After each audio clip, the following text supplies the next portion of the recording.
hukum dari Klinik Bening Indonesia ingin menyampaikan press release terkait permasalahan gugatan merek yang diajukan oleh pihak Dr. Christian Sanjaya, yaitu Klinik Bening. Yang pertama adalah bahwa klien kami bernama Dr. Oki memiliki hak yang sama dengan penggugat karena sama-sama memiliki sertifikat merek, yaitu merek Bening Skincare Dr. Oki Pratama kelas 44, nomor sertifikat IDM 00671944 tanggal 18 Mei 2017. Yang kedua, kami juga memiliki merek Bening S kelas 44, nomor sertifikat IDM 0009066759 tanggal 13 Juli 2020. Yang ketiga, merek Bening Glow kelas 44, nomor sertifikat IDM 000959 033 tanggal 31 Januari 2021.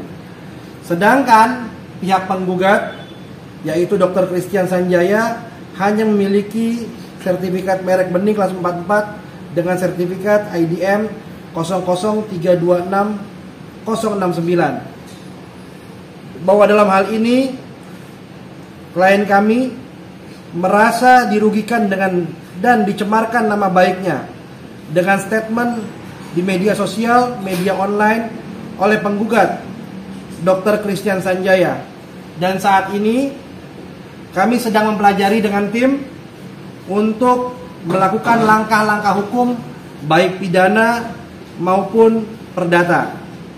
Yang kedua, bahwa klien kami memiliki itikat baik terhadap merek Bening, yaitu dengan membuka klinik secara legal berizin lengkap di beberapa daerah dengan memperkerjakan minimal 20-40 orang dalam satu klinik. Serta klien kami juga mempromosikan, membranding merek Bening di seluruh media sosial.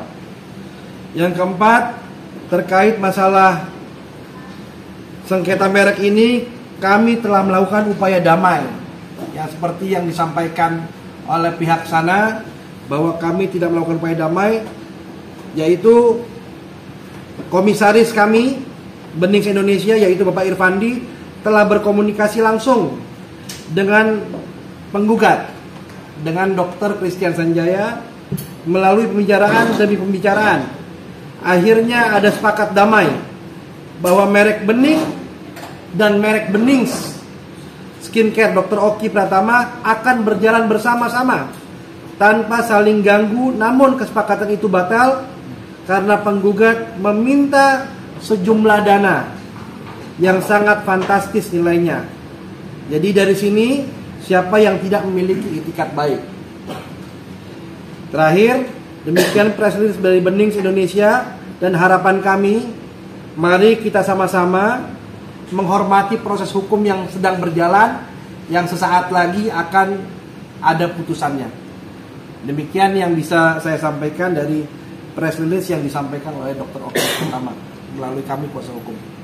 Izin mungkin dari Pak saksi ahli bisa menanggapi. Ya, Prof, kira-kira bisa memberikan gambaran sedikit tentang tadi hari ini di persidangan, bagaimana tadi Prof bisa menjelaskan proses sidang tadi? Sebetulnya saya bukan profesor, Profnya P. Baik, jadi begini, keterkaitan dengan tadi pertanyaan di dalam persidangan, memang secara yuridis maupun fakta ya, sebetulnya pihak Bening jika merek terdaftar tadi memang sudah clear. Artinya telah diperiksa secara formalitas, telah diperiksa secara substantif, bahkan telah mendapatkan sertifikat. Sehingga berdasarkan pasal 3 Undang-Undang Nomor 20 Tahun 2016 tentang merek dan indikasi geografis, bahwa pelindungan merek itu dilindungi atas dasar pendaftaran. Artinya hak atas merek timbul berdasarkan pelanggaran. Nah, ini sudah selesai. Sehingga Benings yang 3 sertifikat itu memiliki hak eksklusif. Artinya bahwa berhak menggunakan atau berhak memberikan izin kepada pihak lain yang akan menggunakan keterkaitan dengan jasa yang dilindungi dalam kelas 44 dan lengkap kelihatannya, bukan hanya jasa kecantikan tetapi termasuk jasa medis. Nah, tadi dalam pertanyaan-pertanyaan yang disampaikan baik pihak kuasa tergugat maupun kuasa penggugat, saya jelaskan semua keterkaitan. Pertama adalah persamaan mengenai pada pokoknya. Nah, menurut saya di situ tidak ada persamaan pada pokoknya. Kenapa? Karena pemeriksa merek telah memeriksa dengan substantif berdasarkan pasal 20 dan 21 sehingga timbullah sertifikat itu. Jadi tidak ada yang sama, artinya persamaan pada pokoknya. Yang kedua, dalil mengenai etika tidak baik ini sudah terbantahkan. Mengapa? Karena pada saat pemeriksaan substantif itu bukan hanya keterkaitan dengan persamaan pokoknya, tetapi juga terkait dengan pasal 21 ayat 3, di mana apabila pemohon yang beretika tidak baik itu akan ditolak. Tetapi ternyata ini kan telah diperiksa dan mendapatkan sertifikat, sehingga sudah clear oleh Direktorat Jenderal Kekayaan Intelektual dalam hal ini. Sehingga apa yang menjadi keterangan-keterangan atau persidangan di dalam pemeriksaan ahli tadi saya jelaskan kepada Yang Mulia Hakim.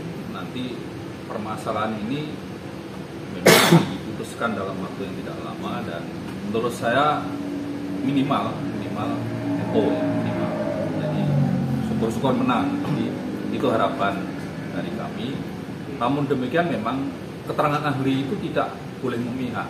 Jadi kita hanya menjelaskan bahwa duduk permasalahan hukumnya seperti apa, berdasarkan peraturan perundang-undangan yang berlaku itu seperti apa. Saya jelaskan mulai dari proses permohonan pendaftaran merek, dari formalitasnya, mengisi formulir, kemudian membayar biaya, kemudian menyampaikan label mereknya yang jadi contoh merek yang didaftar, kemudian ada pengumuman, memberikan kesempatan pihak ketiga atau pihak lain supaya ada keberatan tidak. Ternyata di dalam proses pengumuman yang selama 2 bulan yang dilakukan oleh Direktorat Jenderal Kekayaan Intelektual itu tidak ada yang didaftar.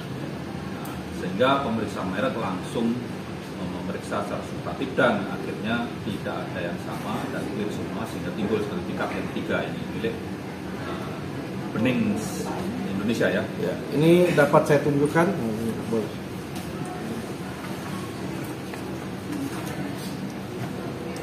Ini sertifikat merek Benings, ya.